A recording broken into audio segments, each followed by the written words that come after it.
Hello friends, स्वागत है आपका आपके अपने चैनल होम ट्यूशन पे। दोस्तों, जैसा कि आप जानते हैं कि सीआईएसएफ हेड कांस्टेबल मिनिस्ट्रियल 2022 के ऑनलाइन फॉर्म अभी चले हुए हैं और ऐसे में दोस्तों बहुत सारे बच्चों के मैसेज मेरे पास आ रहे हैं, बहुत सारी गलतियां वो कर रहे हैं।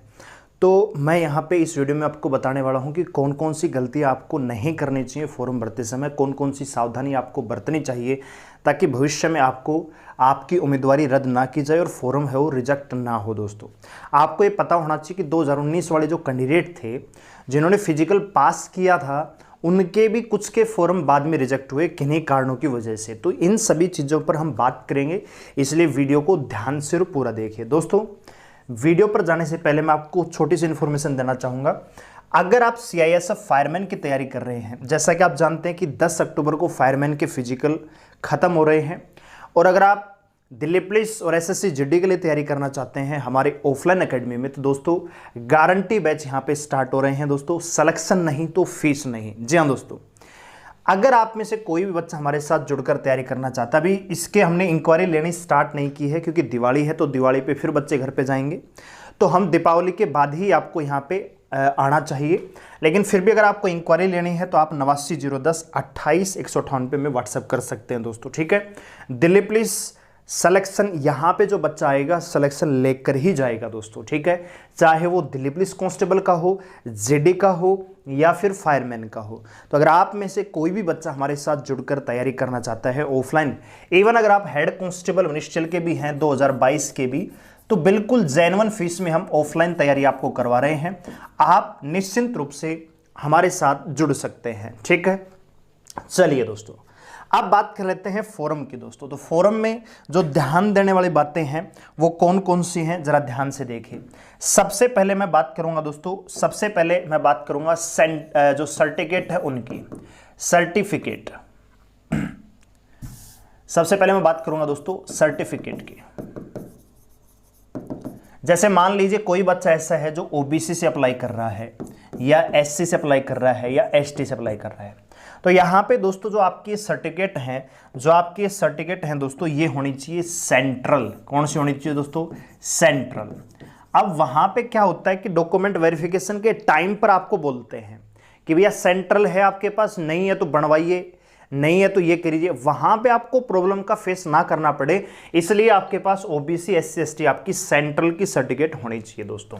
इसके अलावा दोस्तों एक सर्टिफिकेट है आपकी ईडब्ल्यूएस, तो ये आपकी लास्ट डेट से पहले की होनी चाहिए, लास्ट डेट से पहले की होनी चाहिए। मैं आपको बताना चाहूंगा इस फॉर्म की जो लास्ट डेट है वो कितनी है दोस्तों, आप सभी जानते होंगे 25 अक्टूबर इस फॉर्म की आखिरी डेट है दोस्तों, लास्ट डेट है सीआईएसएफ के लिए दोस्तों, ठीक है। तो सबसे पहले हमने बात की सर्टिफिकेट की, तो सर्टिफिकेट आपकी सेंट्रल की होनी चाहिए। इसके अलावा दोस्तों ईडब्ल्यूएस आपकी लास्ट डेट से पहले की होनी चाहिए। और एक होता है दोस्तों सीबीएसई। 2019 में क्या हो रहा था कि आपको पता होगा कि सीबीएसई में 2 सर्टिफिकेट जारी होते हैं, एक मार्कशीट और एक सर्टिफिकेट, ठीक है। तो दोनों आपके पास होनी चाहिए। कई बार वहाँ पे बहुत सारे बच्चे हमने वहाँ पे ऐसे देखे थे और बहुत सारे बच्चों के मैसेज मेरे पास आए कि सर्टिफिकेट नहीं था, मार्कशीट थी, मार्कशीट नहीं था, सर्टिफिकेट नहीं था। तो आपके पास दोनों होनी चाहिए वहाँ पे।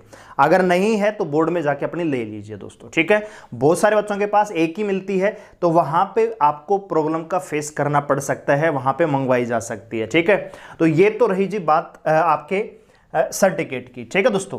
इसके अलावा दोस्तों दूसरी जो मेन चीज है, जो सबसे बड़ी गलती बच्चे करेंगे, वो है दोस्तों आपकी फोटो। हाँ जी, फोटो। सबसे पहले फोटो है वो बिल्कुल क्लियर होनी चाहिए, साफ सुथरी फोटो होनी चाहिए। कोई टोपी, चश्मा या कोई तौलिया अपने गले में डाल रखा है या बाड़ी कुछ अन्य, मतलब ऐसी चीज जिससे फोटो आपकी खराब आ रही हो या बिल्कुल क्लियर ना दिख रही हो, वो नहीं चलेगी। ब्लर नहीं होनी चाहिए, बिल्कुल क्लियर फोटो होनी चाहिए। दूसरा, बैकग्राउंड बहुत ज्यादा तेज नहीं होना चाहिए। हालांकि ऐसा दिया नहीं है कि बैकग्राउंड व्हाइट होना चाहिए, ब्लू होना चाहिए, लेकिन व्हाइट और ब्लू ही अगर बैकग्राउंड है तो बहुत अच्छा माना जाएगा। इसके अलावा जो तेज बैकग्राउंड होते हैं जिनसे आपको थोड़ी सी उत्साहित, मतलब उनको बोलते हैं ना, तो वैसा नहीं होना चाहिए दोस्तों, ठीक है। इसके अलावा दोस्तों फोटो पर जो डेट ऑफ प्रेजेंट है, जिस दिन आपने वो फोटो खिंचवाई है, वो मेंशन होनी चाहिए, ठीक है।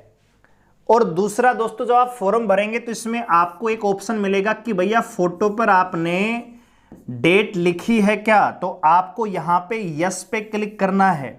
बहुत सारे बच्चे क्या कर रहे हैं कि डेट लिखी हुई है फोटो पे, लेकिन फॉर्म जो भर रहे हैं तो फोटो वाले क्लिक पे नो कर रहे हैं कि भैया जो डेट है वो नहीं मेंशन है। तो जो आप डेट लिखी हुई है तो वो मेंशन भी करनी है। दूसरा दोस्तों, फोटो आपकी 3 महीने से ज्यादा पुरानी नहीं होनी चाहिए, ठीक है।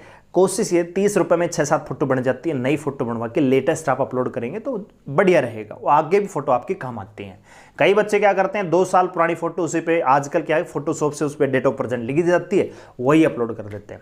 वहां पे जब जाते हैं तो वहां पे आइडेंटिफिकेशन में दिक्कत हो जाती है, क्योंकि पहले भैया दाढ़ी थी अब दाढ़ी नहीं है, पहले दाढ़ी नहीं थी अब दाढ़ी है, तो लुक भी चेंज होता है। तो लेटेस्ट फोटो 3 महीने की आपके पास होनी चाहिए, ठीक है। तो ये है जी फोटो को सबसे बड़ी जो चीज है डेट ऑफ, इसमें क्लियर मेंशन है फॉर्म में भैया कि अगर फोटो पर डेट नहीं होगी तो फॉर्म रिजेक्ट कर दिया जाएगा, ठीक है।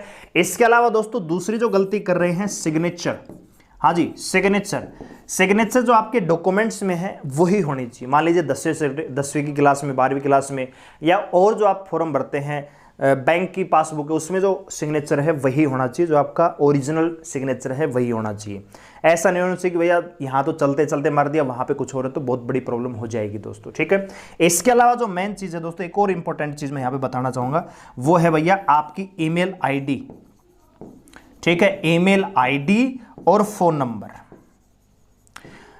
2019 वाले बच्चों के मेरे पास लगातार बहुत बार मैसेज आते हैं कि सर जी हमने जो फॉर्म भरते समय मोबाइल नंबर दिया था या ईमेल आईडी दी थी वो बंद हो गई या वो अब चालू नहीं है, तो फॉर्म कैसे, मतलब एडमिट कार्ड कैसे निकलेगा। तो आपको एक गलती नहीं करनी है, आपको अपनी ईमेल आईडी नई देनी है, लेटेस्ट देनी है, मोबाइल नंबर वही देना है जो आप रेगुलर रखेंगे अगले 2-3 साल तक, ताकि जो भी कोरेस्पोंडेंस आपसे करेगी सीआईएसएफ एडमिट कार्ड के संबंध में, एग्जाम डेट के संबंध में, तो आपके मोबाइल पे मैसेज और ईमेल आईडी पर आपके पास ईमेल आ जाए दोस्तों, ठीक है। तो ईमेल आईडी और जो फोन नंबर है वो आपको वही देना चाहिए जो आप यूज करते हैं, ठीक है दोस्तों।